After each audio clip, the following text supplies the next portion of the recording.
Driving down Highway 8 into Mission Valley, most people don't notice the river running alongside. Over 2 million years old, the San Diego River sustained the Kumeyaay Indians for 2,000 years and later on carried water to chicken ranches, dairy farms, and citrus groves in the valley. Home to many species of plants and animals, there's much to be appreciated. I'm Ginny Robinson, and this is The Pace of San Diego. Let's take a closer look at this hidden gem as we talk with Shane Conta, Program Manager at the San Diego River Park Foundation. Welcome, Shane. Thank you so much for having me. Well, it's delightful to have you, and we really are going to learn a lot today, I think, that I didn't know about before. First of all, for the people who don't really know much about the river, how long is the river? Where does it start? Where does it end? So for those of you that don't know, the San Diego River is 52 miles long, and it starts near Julian at the headwaters and flows all the way out to Ocean Beach at the estuary. So if you can kind of picture with me, it starts near Julian, and it flows out through El Capitan Reservoir, into Lakeside, through Santee, down through Mission Trails and the Old Padre Dam, into Mission Valley, and through Fashion Valley, and then out eventually into the Pacific Ocean. And is it hidden most of the time? Why can't we see it when we're hiking around? You know, it's very funny. I would say it is relatively hidden. Myself, I'm born and raised in San Diego, and growing up, I had basically no interaction with the San Diego River. I saw it from, highway on-ramps and from the street, but I really had no interaction in terms of walking or, being down the river or learning anything about it. So I would say it truly is the hidden gem of San Diego. Yes, and there are waterfalls up there. Do the waterfalls flow into the river? Yeah, there's many waterfalls. So yeah, it's all part of the San Diego River watershed. So essentially everything within the San Diego River watershed all flows eventually to the San Diego River and then out into the ocean. So the San Diego River Park Foundation started when? So in 2000, there was an environmental spill. So raw sewage, 34 million gallons, flowed into the San Diego River, and it basically went completely unnoticed for over a week. You'd think there's some organization, the city, some group, some eyes and ears, some coalition that would kind of advocate for the river, but back then it just didn't exist. So a bunch of community members that kind of were able to kind of pick up on what was happening, kind of banded together, and in 2001, the San Diego River Park Foundation started. We kind of drew a line in the sand and said, we never want something like that to happen again. We want to be the eyes and the ears and just the true advocate and the voice for the San Diego River. When you say some people met, were they from different programs in San Diego that all got together, or were they just a bunch of neighbors that all decided to start the program? Yeah, so that's why we call ourselves the River Park Foundation. We are basically just a coalition of a bunch of community members that care. We don't have some giant endowment that kind of keeps everything going. We're a membership-based nonprofit. Everything we do is kind of thanks to donors, corporate donors, just average folks that get involved and volunteer. We're a very small staff, so we're only about 16 people, but we get a tremendous amount done every year. So we pick up about 220,000 pounds of trash last year. We do tons of homeless outreach. We educate thousands of kids a year. We work with thousands of volunteers a year. Monthly water monitoring at 15 different points along the river. We own preserves up in the headwaters. So we really do it all. Yeah, you do. And I have some of these listed here that I can't believe how many programs and projects you've got. So let's talk about some of them. First of all, who are some of the partners that in your coalition? So we have some awesome corporate donors that help us with a lot of projects and grants. We work with the city, we work with the county, the Regional Task Force on Homelessness, I Love a Clean San Diego, other similar organizations, the San Diego River Conservancy, the San Diego Audubon Society. So a lot of other organizations that are really dedicated to fostering just a deeper connection to wild spaces. Right. And so let's talk about the Grant Park project. That's a wonderful one that everybody can enjoy. Yeah, so much of the river is city-owned or privately owned, but we're lucky enough to be able to own some various parcels of the river. So we have some major preserves, about 2,500 acres in total up near our headwaters. But in town, in the city of San Diego and Mission Valley, we're actually creating our own visitor center. So it's the River Center at Grant Park. That is going to be a place for interpretation, education, just an open public space for park and recreation, and just access and education for the San Diego River. Now, can you tell us specifically where that is? Because I think a lot of people don't know where Grant Park is. Yeah, so we are all the construction that's on the intersection of Qualcomm Way and Camino del Rio North. Qualcomm Way and Camino del Rio North. So we're just east of Mission Valley Mall. And is it empty land now, or are there buildings there now? Yeah, so we're working on phase one of our project, which is kind of all the underground work and kind of the behind the scenes stuff that just where we can begin to work all of the, the sewage and power lines and things like that, as well as a parking lot. And then phase 2 is going to be more of the interpretive place, an outdoor space with grass and kind of an amphitheater. And then eventually phase 3 is going to be an actual building, so we can have interpretation and office space and, kind of have it as a resource center. Yeah, that sounds like a big project. Yeah. A lot of people involved. Now, is the Bureau of Land Management also part of this, the California state government? Are they oversee any of your projects? Yeah, so we work with them. We work with a lot of different, the city, we work with the county, and a lot of different organizations to kind of get our projects done. Because a lot of the river, like I said, is privately owned, and a lot of it's city owned, and so we have what is called our ROE. It's our right of entry permit, and it kind of allows us to conduct our projects along the river. That's a lot of people, a lot of meetings. Yeah, exactly. we're all very busy. We wear many hats. Yeah. Okay, now how about the San Diego Mission Valley River Park? Yeah, San Diego State, I'm sorry. Yeah, so at the San Diego State area, they are building a huge Riverwalk parcel, basically, where Qualcomm Stadium used to be. And what is so fantastic about that is we're not working with them very directly on that project, but the San Diego River Master Plan that we kind of helped develop with the city, that the city has kind of taken and ran with for future development. Now all future development along the river has that extra mindset. So the San Diego River, or the San Diego State project, the future Riverwalk project are all going to have a major focus on river access and education. Oh, that's good. So, Yeah. and the Riverwalk apartments are right up against the Riverwalk, aren't they? Isn't there a path already that goes between Fashion Valley and Mission Valley or something around there where you can walk along the river? Yeah, so there is the San Diego River Bikeway, and we are working on the San Diego River kind of master plan, which is ideally a path, a walkable, bikeable, hikeable path that goes from the headwaters all the way out to the ocean, the estuary. Wow. So that's kind of our long-term goal, is a continuous path.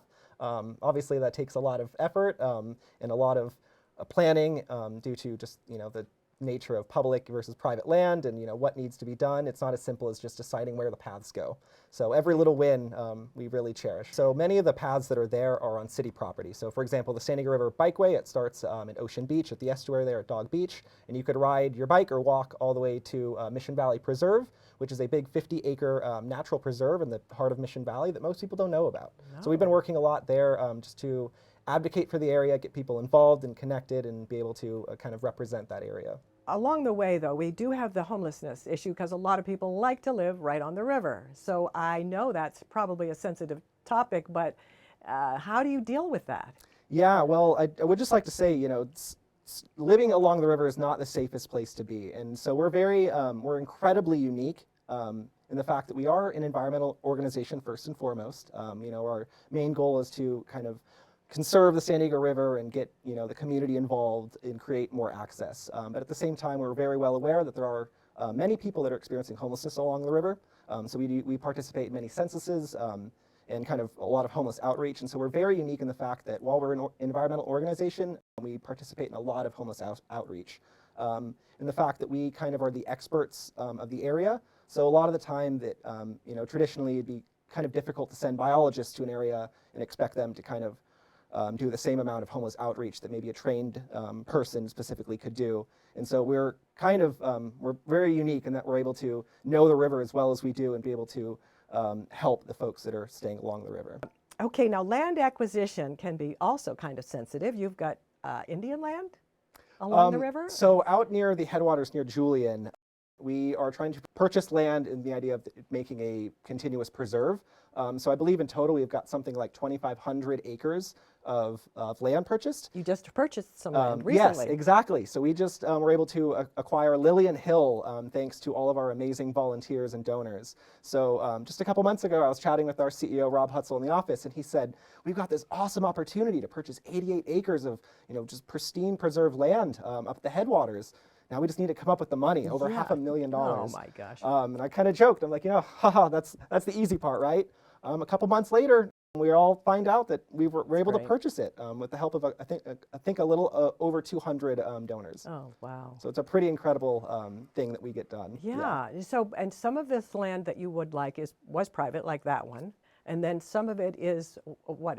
Does some of it belong to the state, and you can just make a trail on the state land? Yeah, so a lot of it is Cleveland National Forest, and a lot of it's privately owned. And so ideally what we're trying to do is, there's a lot of landowners out there, they've got generational land, and so they are kind of, they could potentially be hesitant to sell their land. They don't know where it's going to go, where it may end up in terms of, development and things like that. And so a lot of the time when we make these connections, we're always kind of have our, feelers out, looking to make these connections with landowners up in the headwaters.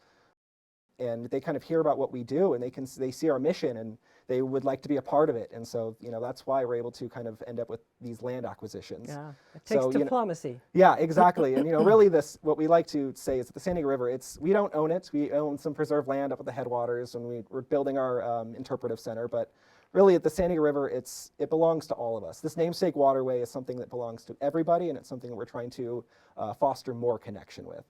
You are in charge of programs. You're the program manager for all the volunteers, right? Correct. So I'm the program manager for our community engagement team, meaning so I basically help foster a lot of our events, make sure they're kind of uniform, a lot of our future grant projects that are upcoming, very big projects hoping to revamp some large areas, as well as our private events. So when people come to us and say, hey, we would like to donate and bring our team with us, or we love to participate, or we'd love to do a team building activity and something a little more impactful than bowling. What can we do with you? We see what you do, and we would love to participate. And so I'm able to give organizations or businesses a private trash cleanup, or a mural to paint, or a gardening event, and plant some native plants somewhere. So I also manage our 2¼ acre native plant garden in Point Loma. It's the Point Loma Native Plant Garden. Where's that? What part of Point Loma? So it's kind of on the top of the hill. So it's in the intersection of Mendocino and Green Street. And so it's behind some apartment buildings just west of Nimitz Boulevard, but it's an incredible place. It's a city-owned park, essentially, but we kind of help manage it as a bit of a passion project. And really, it's just a place for education, interpretation. We do gardening events there a couple times a month, and we work with a bunch of kids. And so we actually brought that gardening group to Mission Valley Preserve on Sunday, actually, and we had about 30 people. We picked some weeds and pruned some plants and realign the rocks, and half of it was like a preschool with a bunch of kids, and it's just a great way to get people outside and connected to a place that they otherwise just may not even know about. So you're not necessarily in an office all day. No, I'm not. No, I'm lucky enough to say that the San Diego River a lot of the time is my office, and there's no other place I'd rather be. That's good. What programs do you have that educate kids? Yeah, so on top of our just volunteer events, a lot are family friendly, but just due to the dynamic aspect of the river, many of our events can't be family friendly. We have an entire education program. So our wonderful education manager, Sean, she educates, I think, a little over 3,500 kids a year. And so we'll do various field trips. I believe there's a field trip right now going on along the river this morning. So we'll take a few classrooms from a school, and we'll take them down to the river, and we'll teach them about, the flora and the fauna, the geology, what we call the benthic aquatic macroinvertebrates, which are basically the very small bugs at the bottom of the river that we kind of use for water quality monitoring. Some bugs we see kind of in a chart. If we see all of them, we know the river's doing fairly well, so we kind of use our thermometer for that. That's great. Some tools ranging from our thermometers and our brains and our imagination all the way to electric microscopes to really kind of get kids involved and motivated and interested in science. We've got kids that leave these events just cheering and saying, "We want to be geologists now. We love the San Diego River." And so that's what we're all about. I hope girls do. Exactly, exactly. That's exactly what I'm thinking of. Yeah, that's great. Now, also, you have virtual classes, virtual field trips? Yes. What's that? Yeah. So, due to the last few years, things have been a little hectic due to COVID, and we've kind of had to cut back and change and kind of think outside the box of kind of how we traditionally do events. And so these virtual field trips are a great way to kind of connect with just more students. So we kind of have like a pre-recorded video, and we can kind of do like a Zoom meeting with classes and teach kids virtually from a distance. Oh, that's great. Yeah. That's great. So you're going to continue that even after COVID? Yeah. So our education team is always working, and so we've got education field trips lined up, through the year, and so it's a pretty hot commodity. And so if you are a school or an organization interested in kind of learning a program through the San Diego River Park Foundation, we would love to have you reach out. Great. What is RAFT, RAFT? RAFT. So RAFT is not a boat. I get asked that a lot. So it's our river assessment field team. So When we, the idea is that when we send out volunteers for our trash pickups, we like to be as effective and safe as possible. And so RAFT is essentially our kind of eyes and ears for the river. So we send out groups of volunteers, so it's staff-led, but then we have volunteers and interns as well.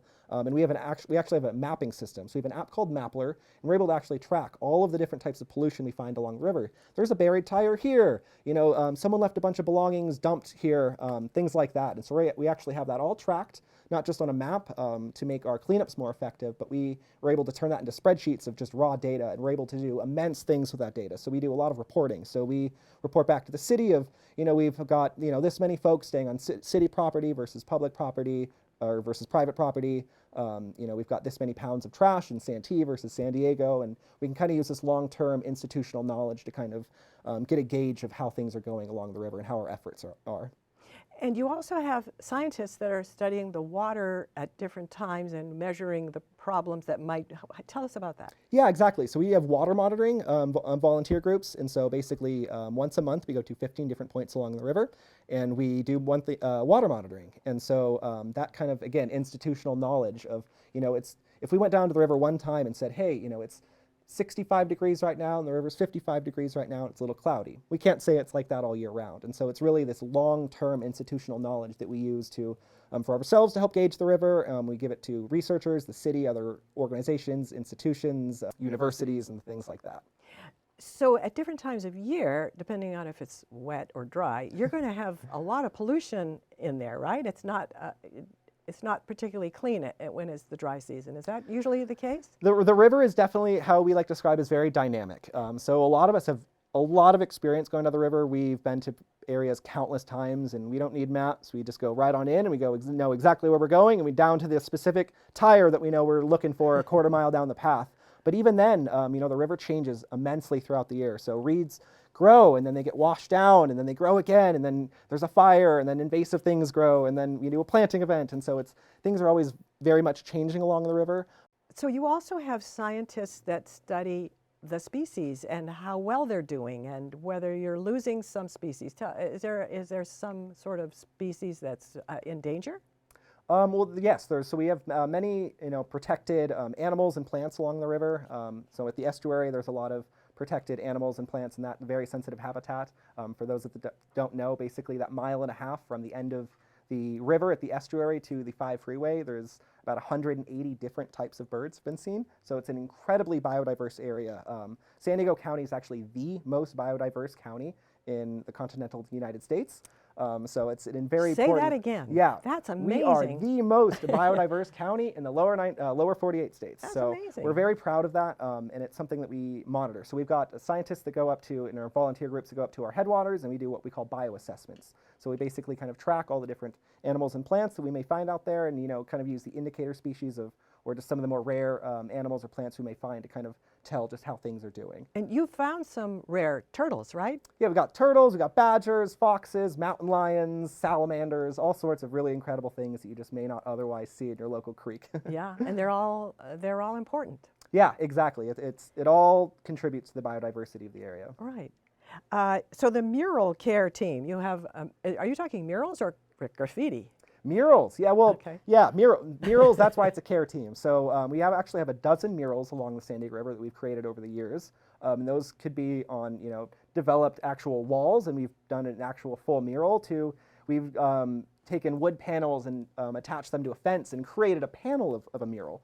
So we're always trying to kind of think outside of the box of how we can get people involved and connected, and not just learning about the river and there once, but they're able to come back to the river and say, hey, that's my little bit of the river, I helped Absolutely. make this, I helped contribute to, the well-being and just the communal aspect of the river. Absolutely.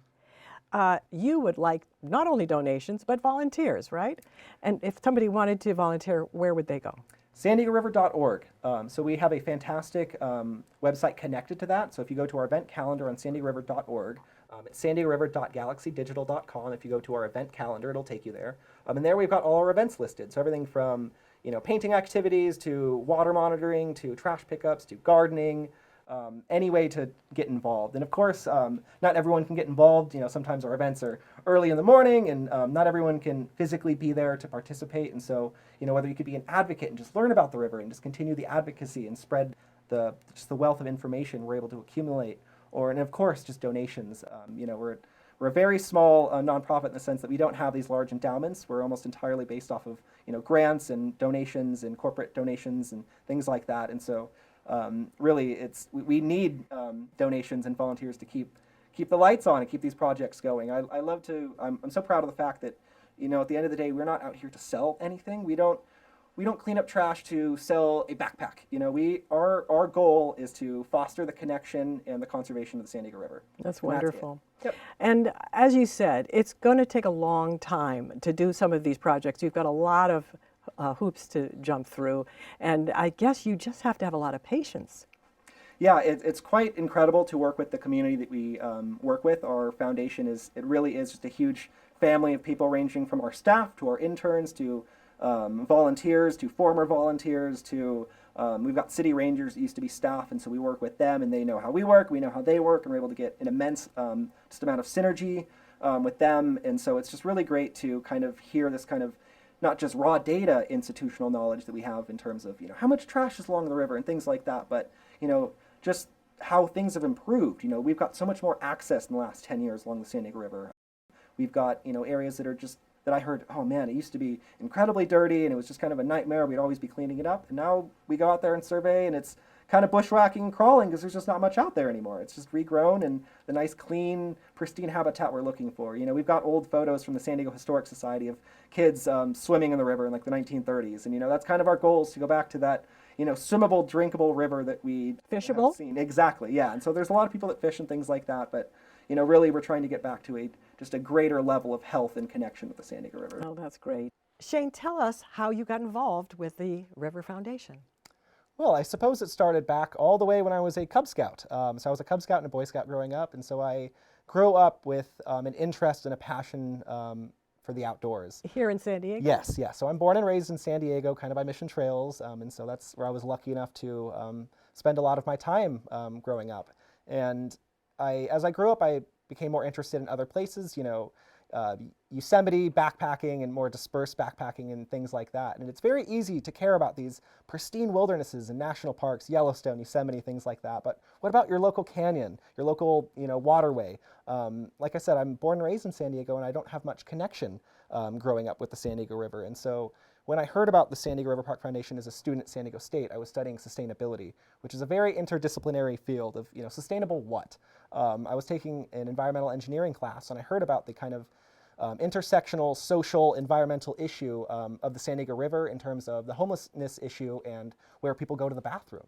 And it just kind of really struck a note with me that, this is something that we really need more people caring about this. It's very easy to care about Yosemite, but your local canyon and the people living there really need support and advocacy and compassion. And I was kind of happy to step up. There was an internship available with our Clean River team, which is our river rescue team.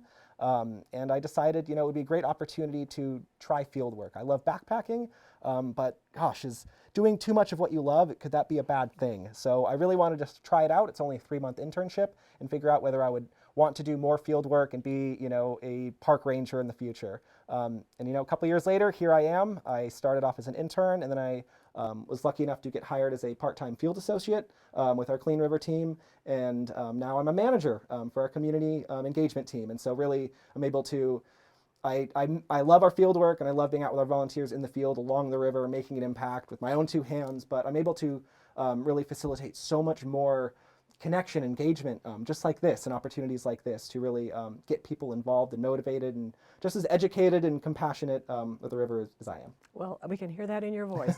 So what is the degree that if someone wanted to do your job, what is the degree that you need to get? Well, really any sort of environmental degree, environmental science, biology, geography, anything like that would be very applicable. Anything from, human science, like health sciences. We've got a lot of interns that are, they've been EMTs and things like that. And so just anyone that's really interested in, the public health field due to the intersectional nature of, kind of a lot of the homeless outreach stuff we do, as well as the environmental things. We've got some staff that are very dedicated to, invasive plant removal. And so we've actually have maps dedicated to like the DNA of the various plants out there. And so we're able to kind of track what's native, what's not so native, and kind of make some impactful decisions about what can be removed. Excellent, excellent. Well, I wish you well. You're going to do just fine. They're lucky to have you. And I want to thank you for being here today with us. And I'm hoping that our viewers will go to the website, sandiegoriver.org, and look for some volunteer work they can do or make a donation. So thank you again, Shane. Yeah, thank you so much. I would just like to add that we like to make as many of our events multi-generational as possible. So ideally, a lot of our events are ages 3 to 83. So we would love anyone to participate. No matter what age. Great. Thanks. Yeah, thank you.